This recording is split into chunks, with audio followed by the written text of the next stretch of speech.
No hay recetas, entiendo, para detectar prematuramente el liderazgo y tampoco las hay para desarrollarlo. Sí que hay aprendizaje, como vamos a ver luego, pero insisto, no hay recetas para determinar en qué modo el liderazgo puede resolverles problemas.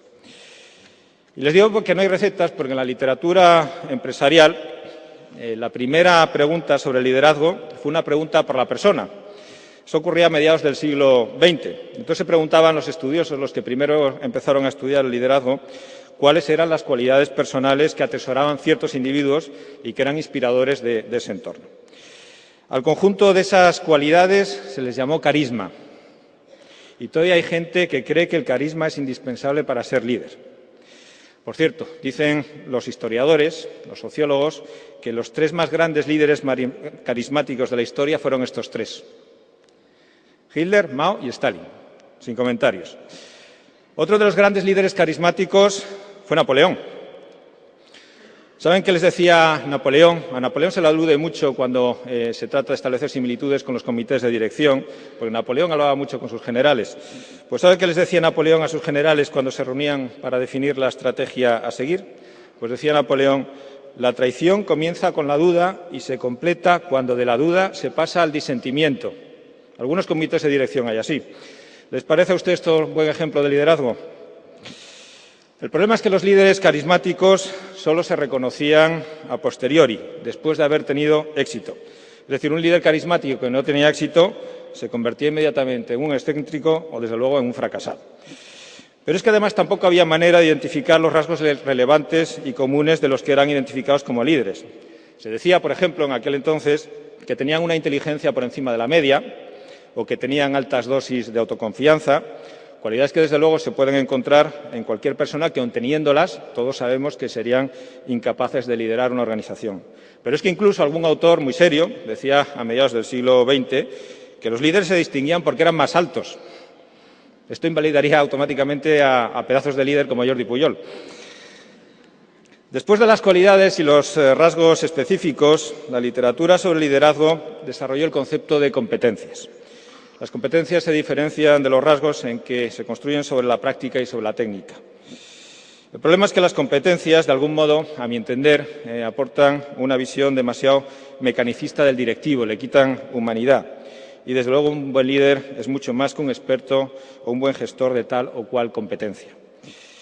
A estas alturas del discurso, y después de haber oído tantas definiciones sobre lo que es y lo que no es un líder, se estarán ustedes preguntando dos cosas fundamentalmente.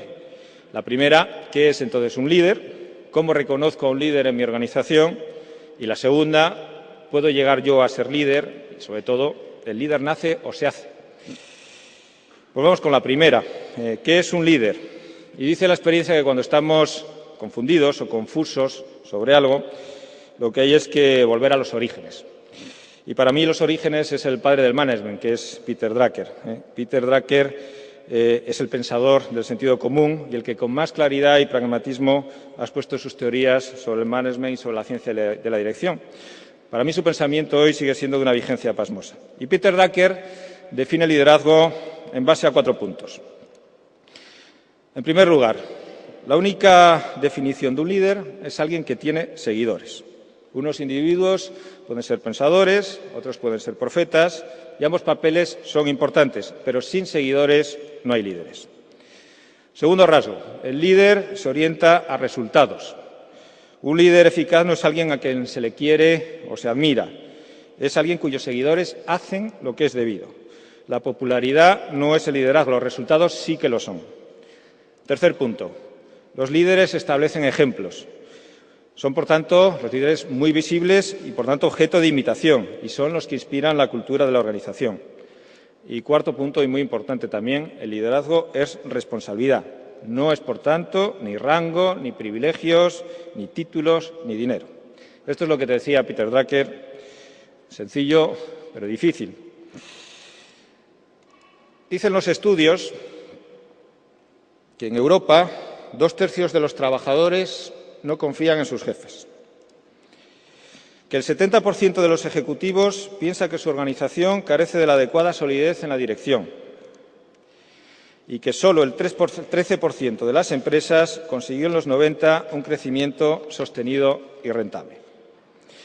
Y de aquí pasamos a la segunda pregunta.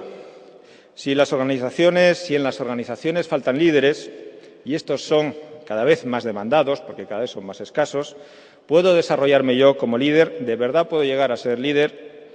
Y aquí también Peter Drucker comienza a empezar ese proceso con dos preguntas muy sencillas. Para ser líder, ¿qué podría hacer yo en mi organización que cambiara verdaderamente la situación?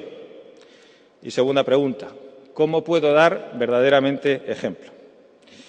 Y después de plantearnos estas preguntas, no basta con reflexionar indefinidamente sobre ellas y encontrar una respuesta que nos dé mucho placer intelectual, pero que no se lleve a la práctica. Por ello, como resumen de su pensamiento, Peter Drucker dice lo siguiente: los líderes eficaces no predican, hacen. Y en el mismo sentido, el profesor Carreño dice: el líder lo hace y se va.